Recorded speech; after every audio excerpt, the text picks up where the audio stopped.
So many of our members live in London, and the reason they live in London is because of the thing that we want to campaign against, which is how the UK is structured to filter everyone into the south. Filter money, talent downwards. If you're northern, and I lived in Hackney, I'm aware that Hackney isn't a place with streets paved with gold, right?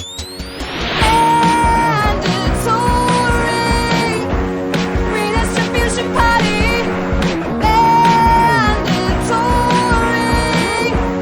Redistribution Party.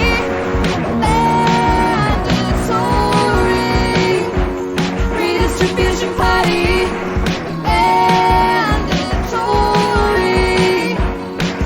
Redistribution Party.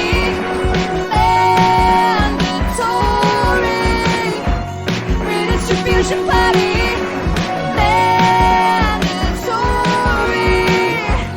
Redistribution Party.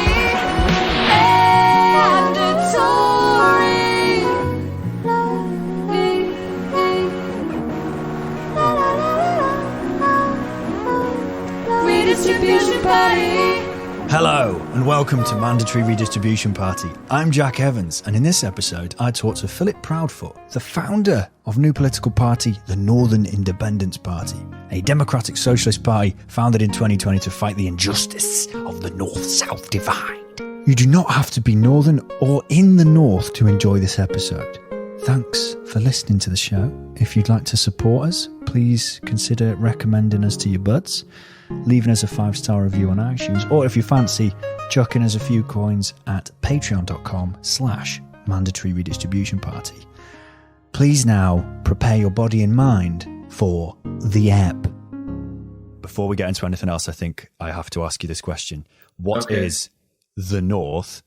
By which I mean, where precisely do we build the wall, the moat, and the giant drawbridge? So that's one of the most common questions we get. When we understand that what counts as the North is like a shifting cultural, social idea on this island. So when we draw the border, we're trying to be as fluid as possible. But we're basically gonna, we're gonna include controversially Cheshire, then all of Yorkshire, big Yorkshire, not the divisions bits of Yorkshire, all of Yorkshire, and then the bordering areas where there's a certain cultural affinity with the North. We advocate for small localized referendums of secession to join the North.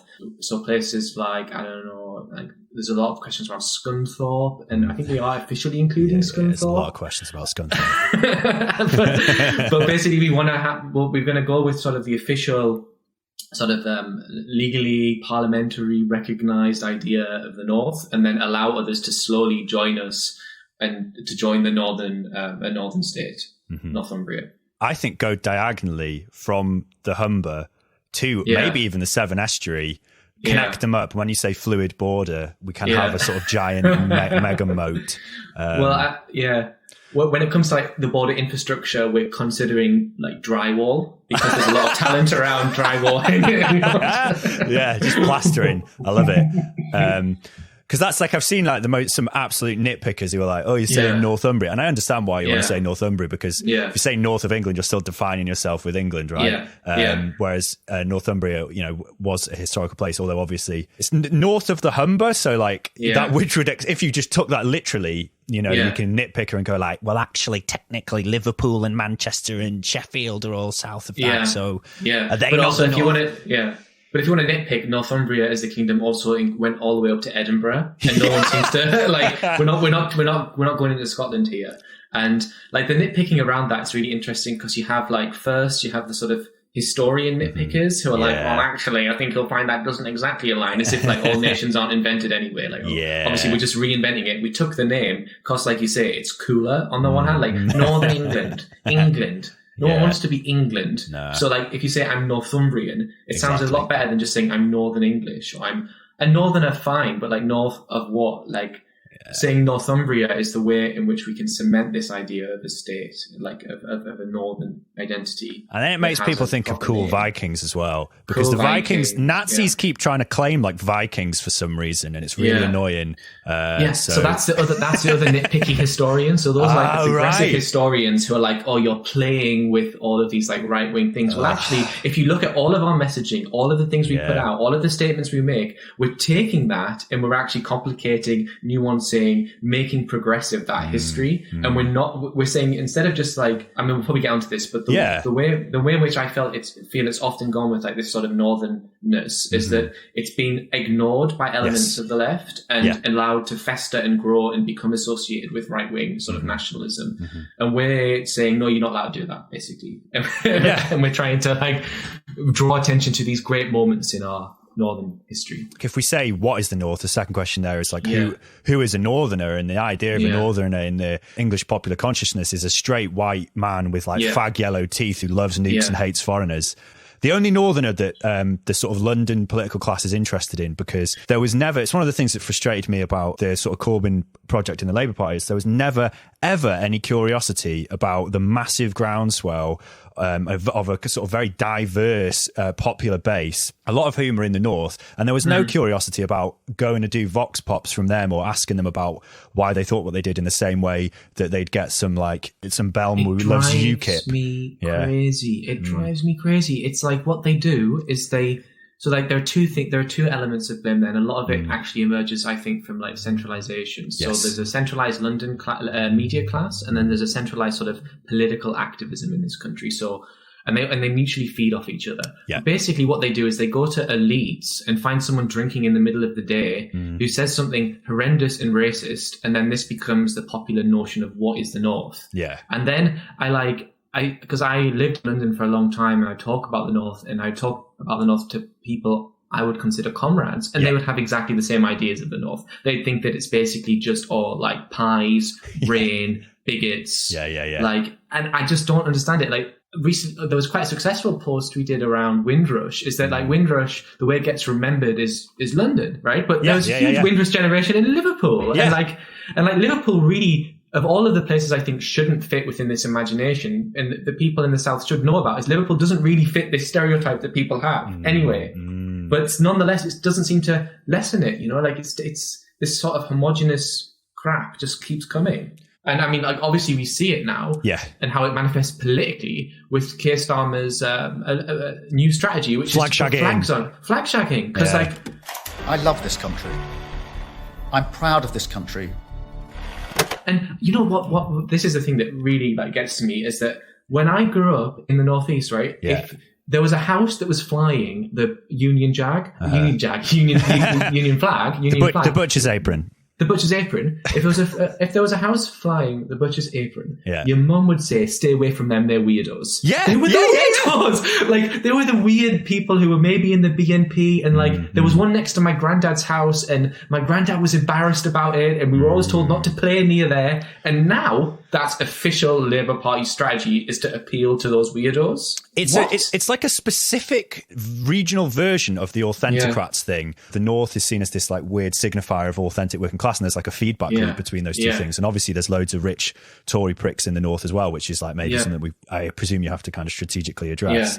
Well, we did manage to like actually provoke that conversation, that moment of Twitter beef between Ash Sarkar quoting Owen Hatherley's book, and then lots of people with our symbols getting very angry on Twitter about it. And I think they're fair and right to be angry about it, because if you look at how that debate played out, like, we were constantly just being assigned a position that we didn't have, which is that we think everyone in London is rich. So many of our members live in London, and the reason they live in London is because of the thing that we want to campaign against, which is how the UK is structured to filter everyone into the South, filter money, capital, talent downwards. So they are people like, if you're Northern, and I lived in Hackney, I'm aware that Hackney isn't a place with streets paved of gold. London has the highest child poverty rate in England, right? There's 700,000 children. 37% of all children in London live in relative poverty. And one of the key reasons they live in poverty is because London property prices and rent are ridiculously high. So one of the things that's putting those people in poverty is a symptom of that inequality because of the super rich in London and the property and the sort of parasitic kind of capitalist system driving up prices for this like false economic bullshit financialized economic growth. And then the working class of London are the people who suffer under the boot of that. And it's the exact same process, you know, the sort of decimation of the North is another consequence of the same process of like London sucking people in. The Scots hear this, the Welsh hear this. Now it's getting used on you, which is like, well, don't you need London? It's like, London's the driver of the economy. No. I mean, can you explain that a little bit? Can you explain the effect of London on the country? You know, there's that famous line that Boris Johnson said that I think sums up the sort of pyramid scheme of the UK economy best, which is he said, is that a pound spent in Croydon is far more of value to the country from strict utilitarian calculus than a pound spent in Strathclyde. Indeed, you will generate jobs and growth in Strathclyde far more effectively if you invest in Hackney or in Croydon or in other parts of London. A pound spent in Croydon is infinitely more valuable than a pound spent in Strathclyde. Right? So that is the governing sort of trickle-down investment logic that operates in the UK but it's a pyramid scheme. Yeah. So because London already has the best transport, the best infrastructure, the best and brightest talent, it obviously makes more sense to invest that pound in Croydon economically because you get more value for money. Yeah. But if you conceptualize everything through value for money, then you neglect the quality of life of people living outside of the capital. And all that investment will keep filtering in because the UK economy is a pyramid scheme.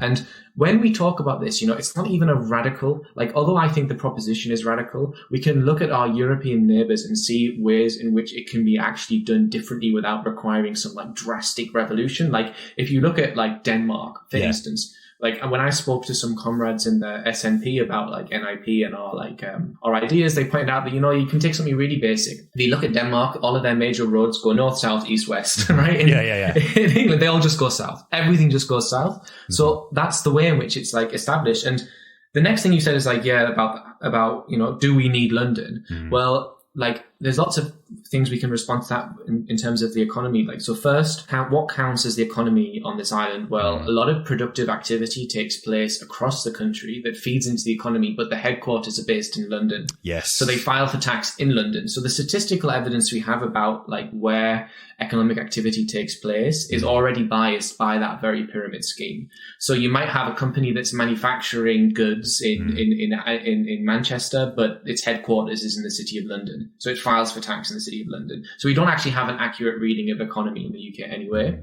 The second point about that is even with measures that we do have based on this pyramid scheme, the North is still an economically viable state with a per capita GDP roughly equivalent to Sweden, as is. Right? It's on the measures we have that are inaccurate.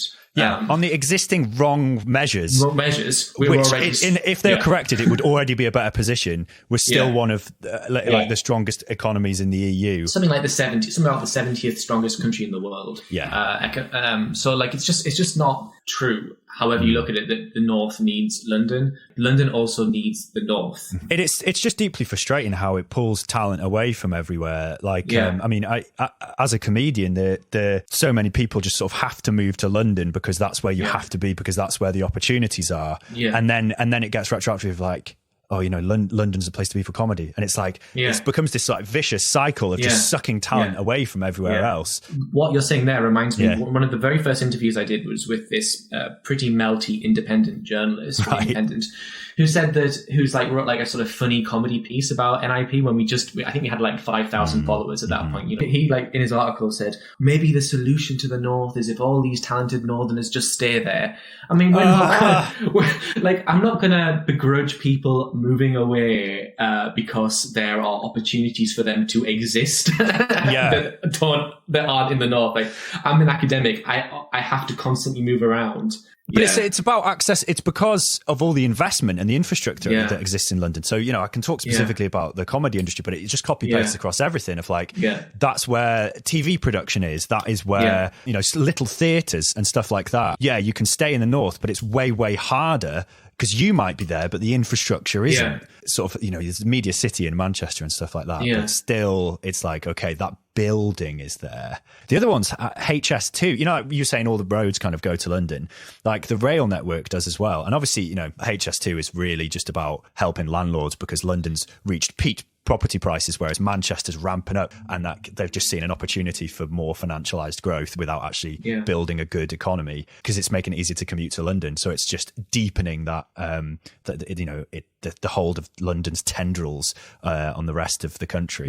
We can take that transport question as well and look at how that manifested in the sort of north-south Twitter argument, which is that people were kind of making fun of the fact that supporters of our party would like to have affordable transport, and that actually came from that came from a place of ignorance, I felt, because people seem to be saying that, oh, TfL is really expensive. I don't think they actually realise just how insanely expensive the buses and trains are. Yeah. Like when I was in Durham, if I wanted to go into central Newcastle from my house in Durham, I think it was about £10. Yeah. You know, like, and a day rate for using TfL for the entire day is what, like £5-6, something like this. Yeah, I mean, it's more expensive and it's worse. And it's less frequent, and none of it's connected up. So you can't get I think sometimes you can get like a bus ticket that's also a tram ticket, but it would be well expensive. Yeah, we have it pretty well in the cities in the north. Like Manchester's okay. Like getting around Newcastle, you've got the metro, it's okay. When you move out into the rural areas, which is where the real poverty in the north is, you've got a bus every hour, every 2 hours. Yeah, I mean, and then like there was a very good Twitter post actually where some guy was like, there's something particularly miserable about waiting for a bus that comes every 2 hours to take you to an Amazon warehouse where you pick for $8, you know, like, and that's the northern economy. When I mean, this is North Wales, which has got many commonalities with the north of England, but I used to work in Sainsbury's, and the bus was every hour from the little village I lived in. And the bus was well expensive, so I would have to I would lose an hour either side of my actual shift. Waiting for this bus, which sometimes wouldn't turn up and then drop me in a load of shit.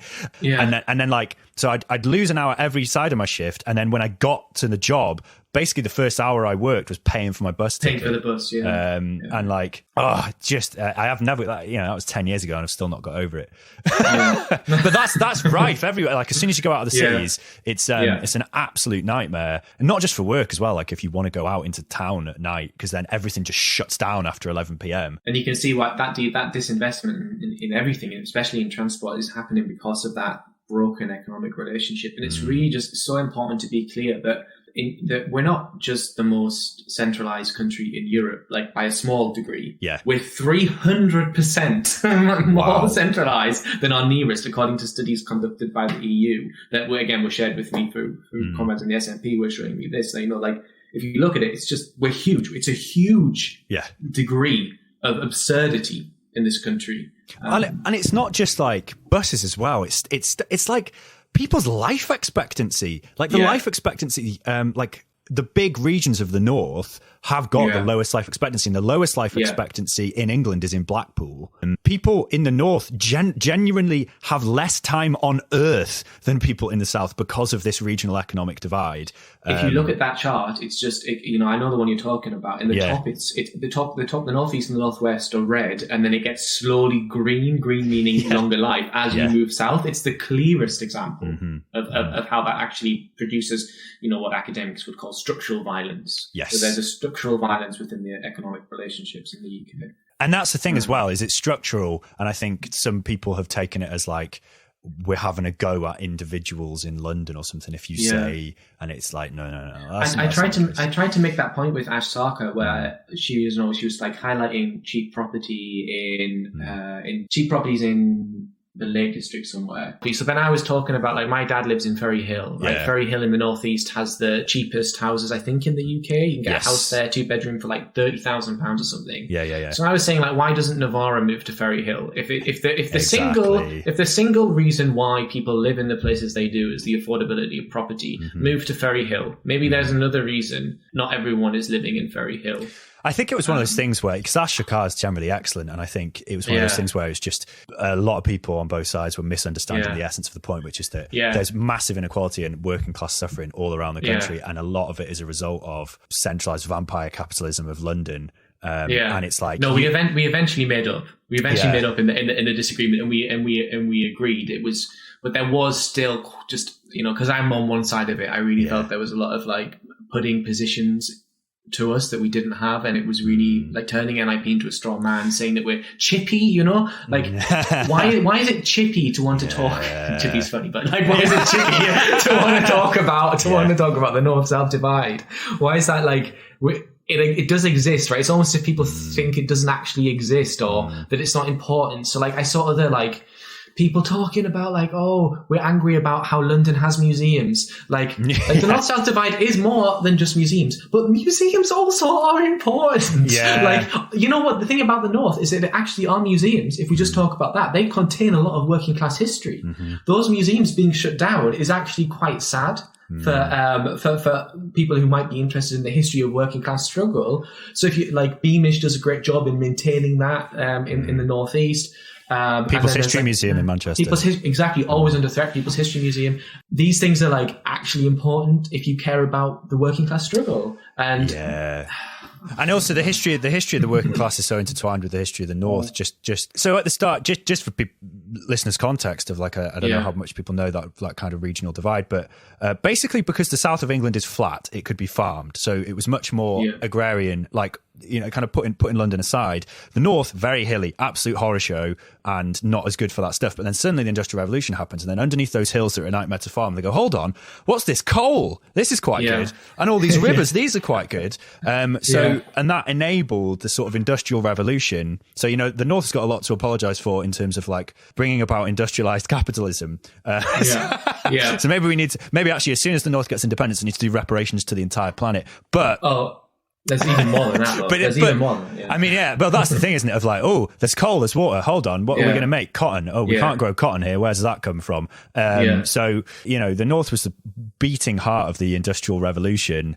And up until the start of the 20th century, it was sort of 50-50 of the north of England's, in terms of GDP in England, it was pretty even between the north and south. So you've got that one stage of like industrialization, and the north brings about to the one extent this sort of factory owning capitalist class, and at the same time the working class and the working class movement, which were stuff that's erased from history of like the working class in Sheffield steel workers were at the forefront of the fight against slavery, and you know the Manchester cotton worker strike, predominantly women workers as well, which should be noted in the cotton mills, who went on strike in putting themselves in starvation in solidarity with black African American slaves in the halfway across the world. There's that stage of kind of northern history, and then there's the second stage, which is effectively the class war waged by the Thatcher government against the North, which then consequently deindustrialized the North, which had huge economic and cultural impacts, which was the North is still reeling from. Sweep Britain clean of socialism.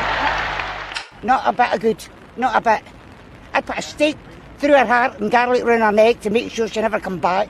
Is that a pretty horrible thing to say when her funeral's going on right now? Too bad, too bad. There's an earlier period of history, because I've just been reading Dan Jackson's book, The Northumbrians. Yes. And you know, there's some quite weird arguments in that book around like long-running historical effects on contemporary culture. You know, I'm an anthropologist, that kind of disagree with some of those bits. But he also draws attention to the earlier, prior to the Industrial Revolution, what was the North? Well, it was a military frontier. Yeah. Northern lives were sort of expendable lives, able to protect those wealthy southern farmlands from a Scottish invasion. And he remarks it's kind of amusing as well that like whenever I go out with Scottish people, I feel a sense of affinity with them, and there's a similarity in our cultures and our attitudes. Yet nonetheless, we were at war for generations and generations. I mean, maybe let's talk about the problem of Northern Tories. So, like, is there not a chance that, if you got Northern independence, you'd end up with Diana Davidson as elected Queen of the North or something in 2030? So there's a few responses you can make to that. Like, the first is that we're an independence movement. So obviously that's a possibility, because we want to have a new country in the north of England where there will be elections, and the people in the north will be free to choose and stand for different parties, and there is a possibility. And because we're concerned with independence, first and foremost, we have to accept that. But second of all, if you look at even 2019, there's this great lie that the Red Wall was broken, which is like a masterstroke of Tory propaganda, when actually, a few seats did actually change hands. But overall, still massively proportionally north of the Humber votes for Labour, votes left, we can say.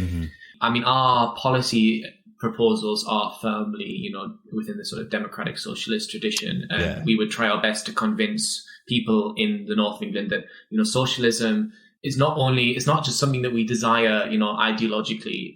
To address the century-old north-south divide, the only way you can do that is through policies that would be classified as socialist, like forms of nationalisation and what have you. But the only way we can really start to address that, for instance, like we support, a green industrial rebirth, which would require high levels of state intervention in order to generate this new potential space for green tech manufacturing, renewable energy. Like that would actually require policies that might be classed as socialist, but through necessity, not through ideological choice. So there are those possibilities, but we're an independence movement, like if Scotland gains independence, there might be Scottish right-wingers, like these are the possibilities of building a state. You accept that, and then after we gain independence, we have to reform as a left-wing party that tries to stop that happening. We are a left-wing nationalist party. We don't want to have, we're not like we're not a Yes Cymru. We do stand for particularly progressive policies. Like obviously Yes Cymru are great, but they're a campaign group for independence. We're a political party for independence. We're closer, I guess you can see us, to the SNP or Plaid Cymru or something like that. Well, is there not a problem of Wales and Scotland are easier to think of as nations, whereas because it's been a while, we talk about Northumbria, is there a sense of a Northumbrian or North English nationalism in the same way as those Wales and Scotland or Ireland? Like how, do you see yourself addressing that problem? So like in the cultural imagination, I definitely think there is a sort of notion of the northerner, and as a northerner in London, whenever I meet other northerners, we share a basic sense of humour, culture, experiences, ideas. Like there is a sense of shared solidarity there that when I meet someone who's from Kensington or wherever, I don't necessarily, that's probably also class-based, but I don't necessarily feel the same sense of affinity. But also it's true that we don't have a language. So we're not like Welsh nationalism makes sense through sort of linguistic forms of nationalism. Scotland has Scotland's history, the North has gone through the same sort of wave of violent suppression from the South, yet it never gave birth to or it never sedimented within this like strong separatist movement, which is kind of curious if you consider like when you talked through that history earlier, that seems to me like a sort of shared antagonism towards Westminster, which you could imagine ought to transfer into a sort of separatist, anti-unionist position, but it didn't. And that's kind of curious why that didn't actually happen until now. It's one of the things Alex Niven says in his excellent book of, he just basically talks about, it's been really grim for ages, but no one really does anything about it. Just kind of sit down and take it, I think is his, I can't remember the exact phrase. Alex is a critical comrade of NIP, of course. Maybe we should invent a language, like a Northern English Esperanto. Well, remember that Cumbriac dialects are pretty close to being a language, actually, and I think Cumbriac has some connections with Welsh, actually, as a distinct language, and obviously there are like Norse and Viking inflected expressions in Northern, but that's more dialect than it is accent. But Cumbriac comes close to being a language. What about the sort of dull practical problems, like what currency would you use if you got Northern independence? Would you take on a certain percentage of the Westminster debt? Would we, I think we should go to like a Viking bullion economy where it's like bring back the bullion. Although then you wouldn't be able to do MMT and just print money. To fund a green industrial revolution. But it's a really practical and important question, and the economics side of the party are always like debating it and thinking it through, because you've got so many options. You can, Westminster says you can't use the pound, you say whatever, I'm going to use it, and then you can't really do anything about it. You can make your own currency and you can peg it to the pound, or you can make your own currency and not peg it, and they all have different positives and negatives as to what it would do for the country. I think my sense is that in the initial phase, you just use the pound and Westminster can do whatever they want. They can say no, but we'll still use it. But obviously having your own currency does give you a greater degree of control over how the economy will develop. And that would be something that we would look towards building within the first like 5-10 years of independence. When it comes to taking on the debt, we would just say no, I guess. This is all about the politics of the possible, right? People, when we're planning these things out, we're trying to imagine what is possible within the current terms that we have before us on this island, and just what would happen if we actually turned around and said we're not taking on any of that debt, and we're keeping the pound and you can't do anything about it. And we're sort of challenging and provoking all these ideas that are like kept as like things that have to remain present forever. So, you know, the notion that you have to pay your debt, as David Graeber begins, you know, in the book Debt, he's like, well, why do you have to always pay your debt? Why can't we just say no? What will happen then? Have you got a strategy to deal with, let's say, the property owning boomers? You know, the sort of, you know, the wall of gammon of the guy shouting at Corbyn because he won't nuke Iran. I mean, would an independent North have its own independent nuclear deterrent? But I mean, I'm half joking, but then I'm also, you know, like if you look at the stats, you said, you know, you mentioned the red wall before, which I do agree is a bullshit term invented in 2019 by the brain-wormed boot-looking commentariat. But 28 of 58 seats gained by the Tories were in the north. They were, and also overwhelmingly leave voting seats. Labour held on to places like Manchester and Liverpool with its 2019 platform, but got decimated in places like Doncaster, or, you know, like Bishop Auckland. I mentioned Deanna Davison before. Mining community, big swing to the Tories. And if you look at it, you know, we talked about property prices being cheaper up here, but even if your house was cheap, owning that house and thinking of it as an asset still changes your behaviour.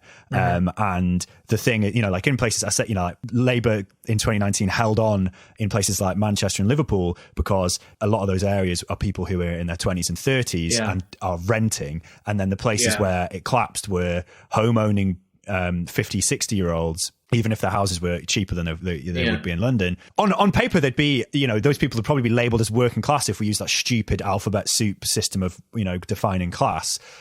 Numerically, you need to get those people on side to create the sort of critical mass needed for a sort of northern independence movement. So how do you get those people to vote for you? In the first stage, I imagine, for like council seats. So how does the Northern Independence Party, the sort of disaffected ex-Labour people who are pissed off with Starmer, that's like, you know, the obvious people you might pick up, but how do you pick up, like, you know, some of these gammony types who may well have voted Labour in 2017 on that socialist platform? How do you get them to vote for the NIP? One of the most radical, not what they call, you know, a non-reformist reform that Margaret Thatcher carried out is like turning these people into property owners. Like my granddad is a property owner. He bought his council house. He threatened to vote Tory because of Brexit, but he didn't. After I had several phone conversations with him about it. So well done. I mean, he was voting in Crook in Northwest Durham, so that's Laura Pidcock's seat. So my granddad supported it. It didn't really help. So, but I agree with the analysis that's a challenge. The second part of your analysis that needs to be like fleshed out is that Brexit was obviously one of the things that made those traditional Labour voters who own their houses might have considered voting Tory in 2017, but nonetheless, Brexit wasn't such a big thing. But then when it got to 2019, they were willing to do that. So the first thing that we would have, if we could go back in time and we existed then, we would have not allowed like Captain Remain to come in and wreck the party, Keir Starmer. We would have pushed that. People were saying this. I mean, like, it's exactly. Like, the MPs I like in the Labour Party, like, you know, this is going to sound obvious, but Ian Lavery, for instance, I like Ian Lavery a lot, and John Trickett. They were the ones saying, you know, like, this is going to happen, this is going to happen. I was hearing from people campaigning in Laura's constituency that every door they went to, they were hearing the same thing, and then I would tell people in London, and they were like, "Oh, it'll be fine." These are the Labour activists. Oh, it'll be fine. You know? And I was just getting more and more pissed off because I think my position on that is that every time Boris Johnson said get Brexit done, Labour should have been saying get Brexit right, and then tried to turn spin that radical promise that you talked about, that these people maybe in 2017 would actually quite like the idea of having decently funded hospitals, good education, decent public transport, and said that this is what a Labour Brexit looks like. This is Brexit, and Labour would never have lost their super urban majorities because people there are voting for other material interests such as being renters. So that would have been. So when we're talking about what will we do in a general election, what are the issues people will care about, I think that, again, the North-South divide to begin with isn't going to change under Boris Johnson, although there's that talk of levelling up. What we actually see is, like, the moment COVID-19 comes, that's actually the first people to be sacrificed are Northerners, and all of that investment is now channeling away from the North. So that basic material level on which support for sort of left or progressive or socialist policies isn't changing. But then there's another point, and this is another thing that we're quite active in the party about, is that, and I understand that Labour is now pushing away, is that we have lost a lot of the infrastructure within which support for those parties was built. For instance, trade union power, traditional forms of manual employment, industrial work. And instead, what we need to do is do new coalition building. So we need community organising. We need to take small local issues and work with people to try and improve those small elements of people's everyday lives. So like libraries shutting down in the north, you know, like we want to see people from NIP there offering direct support to those campaigns to try and like build these new coalitions around the sort of the way in which the North-South divide manifests, which is that we lose all these valuable pieces of infrastructure. So like one of the ways we'll do that is like, yeah, people care about their properties. Of course they do, right? They also care about a hospital shutting down. So like, let's stop that hospital shutting down. Let's build these new coalitions around like trying to respond to, in a sort of mutual aidy way, the things that we're under pressure from in the north. But yeah, I mean, like, it's completely true that we've got to be wary of these northern Tories, and I just don't think I don't think the correct way to deal with them is by shagging the flag even harder. Yeah. I don't think I think people see through it, actually. And also, not only do they see through it, like, they don't actually care that much about the flag. It's the weirdos in the north. Yeah. It's the weirdos. Like we said, if you see the flag on there, that's a nutcase. That's a nutcase. Like literally, one of the houses next to my mum's house that has it has got the flag. Then it's got all of these like cuddly monkeys hanging on ropes as well. I'm like, who is this weirdo? And why is Labour going after them? Why is this like the main voter with a 6 foot poppy? Poppies, flags, and then stuffed toys on strings dangling out their window. This mad person is the Labour target demographic. Well, it's the total failure. Like, I mean, it makes sense. What you're doing sounds like a lot of the stuff that the best aspects of the Labour project in terms of community activism and the promises of the 2017 manifesto and like bringing that kind of stuff back and addressing. I mean, stuff like the Labour Council in Preston, the Preston model, if there's a chance that the Northern Independence Party can position itself as something that can achieve that in a lot of other towns and a lot of other cities, strategically, the Northern Independence Party could make huge gains in councils promising that kind of stuff, despite the obvious kind of infrastructure and money disadvantages compared to the established parties. But like, realistically, do you think you can ever extract a Northern referendum from Westminster, a Northern independence referendum? Especially after, aren't they just going to point to 2004 and say, oh, you know, I know that was a Northeast independence thing. Yeah. But, they're going to point to that and say like, oh, there's no point in this. Or is the idea just build up critical mass through council elections and things like that? I don't know. So like the 2004 one, there was no point in that. That was pointless. It wasn't. It wasn't. Like, I know Dominic Cummings ran the campaign against that, but like, sorry, that was just an expensive talking shop, and it would have been entirely pointless. And it was used to like fob off the Northeast. Like the Northeast does not need another expensive talking shop. What it needs is like substantial material investment. Because like, obviously, like, I'm from the Northeast and I care a lot about it because it is the most impoverished region in England, and I just see it getting worse all the time. But our strategy for winning council elections, it's totally based on the Preston model. Like, we're great fans of that. That's exactly the sort of like approach we want to take. We're hyper localists. Like, we really, when we gain independence, one of the promises that we'd have is that we want to federalise a Northumbrian state. So we would want to increase the power of local authorities massively. And like, would Westminster give us a referendum? It obviously is going to take years and years and years to build up the party to the point where we are starting to win MPs. But when we do, we could potentially, first of all, we're going to exert power over Labour, hopefully, if we start to threaten in like key Labour constituencies that they need to maintain in the north. So we can threaten them and push them, maybe not towards a referendum, but to actually like having a serious plan about like rebuilding the north in a way that is more equitable, fair, and is able to hold its own against the hyper-centralisation. So like, the referendum is a goal, but we also have that opportunity to place that pressure. But if you get to the point where we are now winning MPs, like, so at that point, if we are required to go into a coalition, then obviously the price of that's the referendum. So we will only do that if we are given the referendum. That's it. We're not going to settle for devolution. We're not going to settle for like any like northern assemblies or any of that crap. Like, the cost of a coalition with the Northern Independence Party will be a referendum on Northern independence. And that's what people will know if they vote for us. That's what we are. That is our single biggest platform. Yes, we want to defend the interests and enhance the quality of life of people in the North, but the objective of the party is first and foremost a referendum. Do you think that the Tories positioning themselves as we're going to address the material needs of the red wall, the idea that these Tory MPs who have now got northern constituencies in any way actually feel obliged to help the people that have elected them? Like, so obviously, formerly there was the Northern Powerhouse thing, which was a Tory project, but it was actually all the money pretty much came from the EU, from like European Union structural funds. It's something like the EU created something like 70,000 jobs between 2007 and 2013. But do you think we're going to see any attempt at investment in the North to try to consolidate these gains? That then could undercut the strategy of trying to address these material needs, because before the crisis, that is what this Tory party was positioning itself. Perhaps not really, but in terms of its spin, was going like, we're going to invest in the North. Like, how worried are you about the Tories doing that? Like, I care about the North, so if the Tories actually did that, I would be happy about that.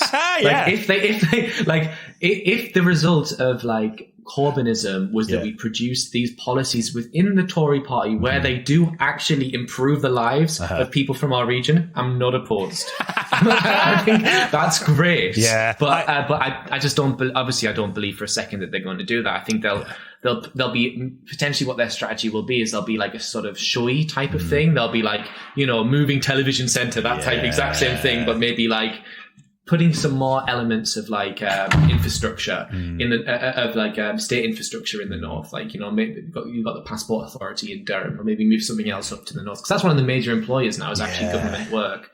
They'll do something like that, but it won't actually lead to massive changes in people's lives. So what they'll do is they'll just do the showy thing, and then they'll also just pump up the sort of like racisty, bigoty type of flaggy rhetoric as well, and that's how they'll try and ensure that base. I've got another melty question, which is going to send you under.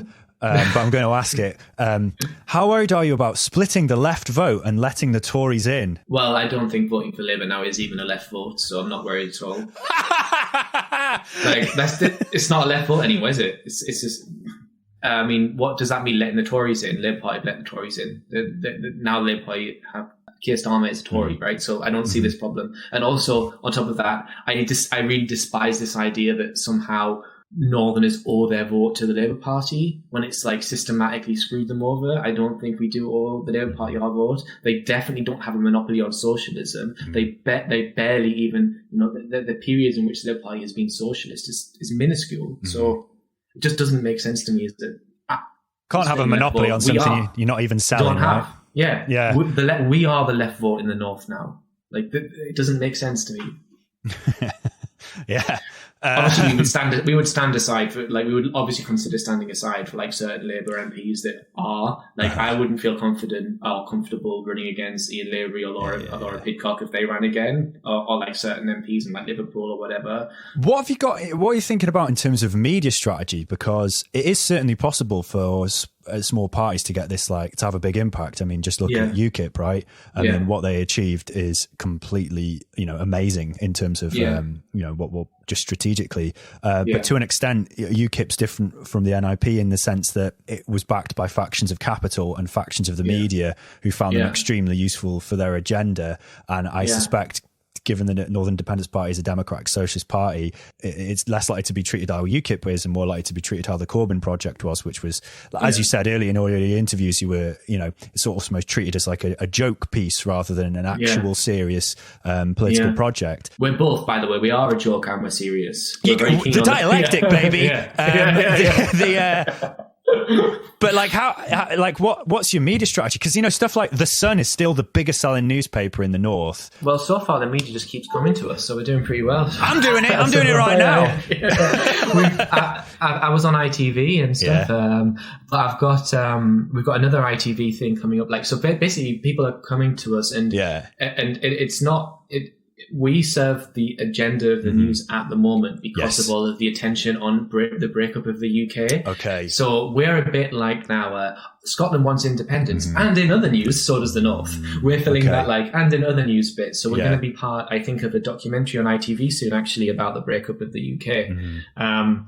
So that we're doing okay on that. Obviously, when it comes to like left media, we haven't yet been invited on like Novara or anything like that, which I think, I personally think is a problem because Novara is obviously far too London centric. But yeah, I agree with you that we need a new left media, definitely. But our social media is one of the big strategies that we have, and our social media has really like filled that gap around, like Labour's social media strategy at the moment is abysmal. Whereas we're like punchy, a bit rude, confrontational, and we don't look or sound like other political parties, which is obviously a strategy, and it's deliberate and it works to a degree. And we're a members-driven party. We have some income. We're not wealthy enough to like run our own newspapers or anything like that. So we'll keep going with social media, community building, and then hopefully we're such a novel idea that we will get some of that press attention.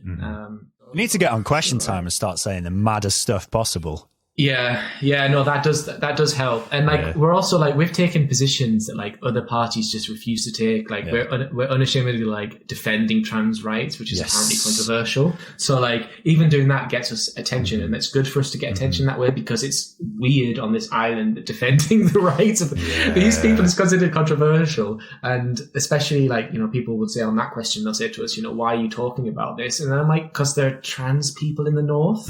Like again, like it is possible to break through on these issues because no one else will talk about them. Nice. But yeah, we haven't got a fully formed strategy, basically. At the moment, I'm just letting the media. We're going to start doing press releases soon. So we have got a press office. But at the moment, I just get press emails quite frequently, actually. So we're trying that's good that there's some interest. There's interest because of the SNP and because people want to be like, we're a bit funny and odd, but underlying it as well is that question of the North-South divide.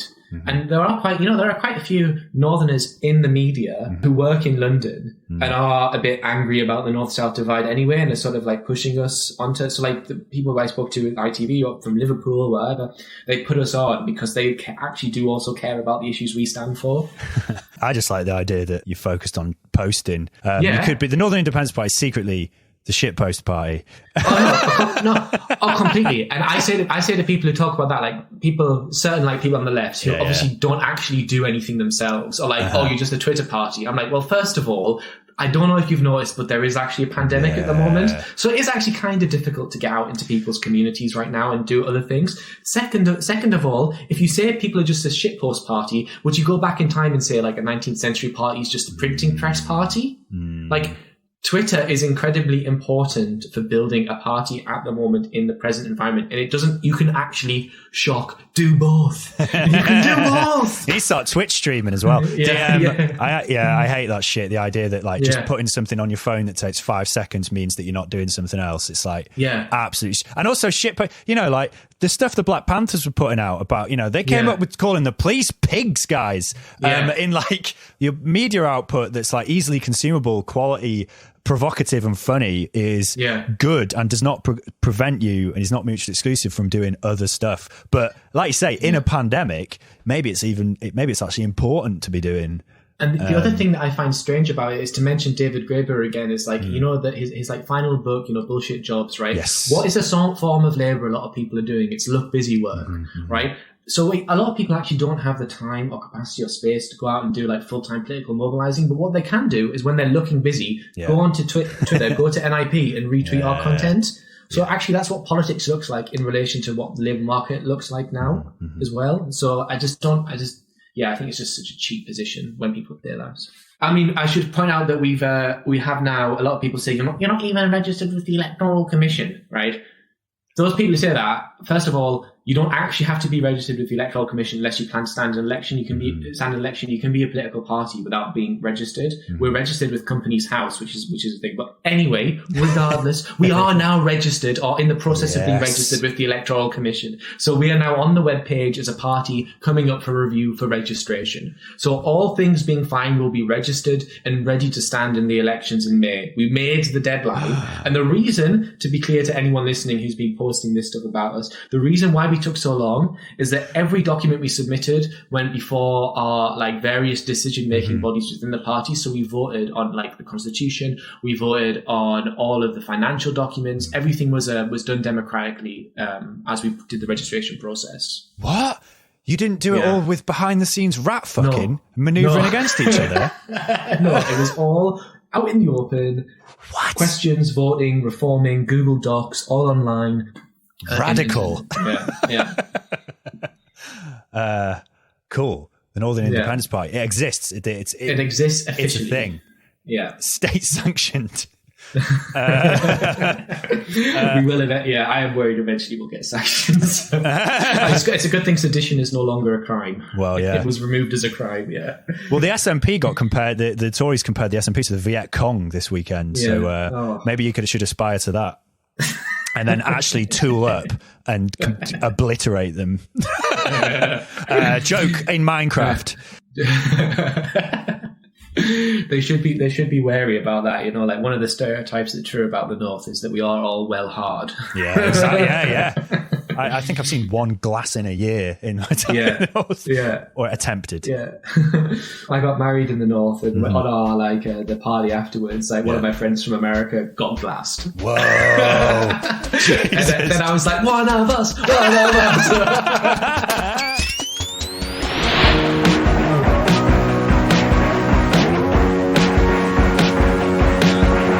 Mandatory Redistribution Party was created and produced by Sean Morley and Jack Evans. Our title theme was created by Ella Jean with additional music from Antonin Dvorjak's New World Symphony, off the Hovis advert.